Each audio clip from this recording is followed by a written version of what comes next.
Bonjour les amis et bienvenue dans ma cuisine. Aujourd'hui les amis, je vais vous présenter ma petite astuce pour faire rapidement du vermicelle à la vapeur si vous n'avez pas de couscoussier ou alors de cuisseur à la vapeur.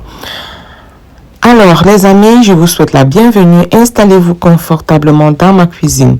Là voilà le vermicelle. J'ai choisi du vermicelle entier ou alors complet. Ne vous fiez pas du nom que vous voyez là, fideo. Ça veut tout simplement dire vermicelle, en espagnol, fideo intégral. Ça veut dire vermicelle complet. Et puis, ça dépend de vous, vous pouvez utiliser le vermicelle normal. Je vous laisse avec le petit jingle. À tout de suite.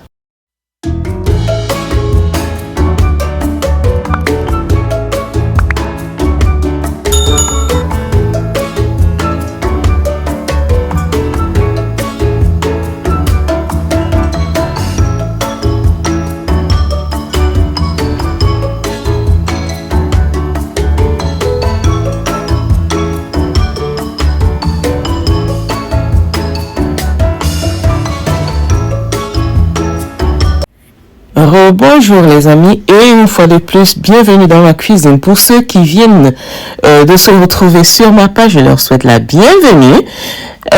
N'oubliez pas de vous abonner.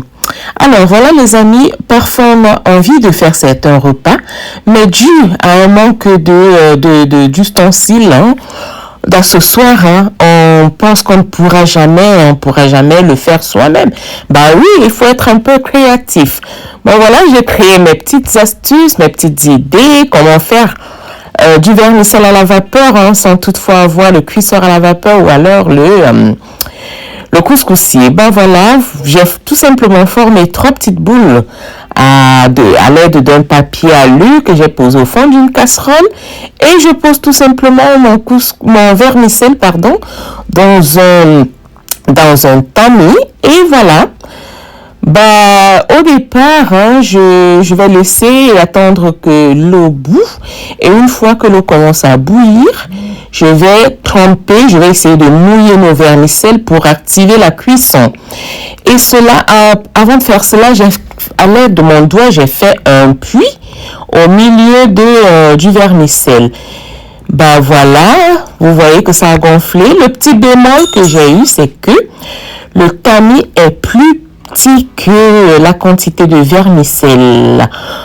Pour que ça aille plus rapidement et plus facilement, ayez un tamis un peu plus grand.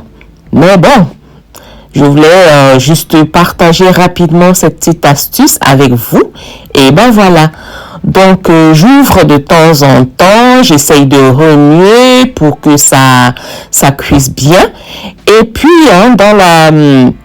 dans la partie suivante, vous allez voir que j'ai renversé plusieurs fois le vermicelle dans le plat, comme vous voyez là.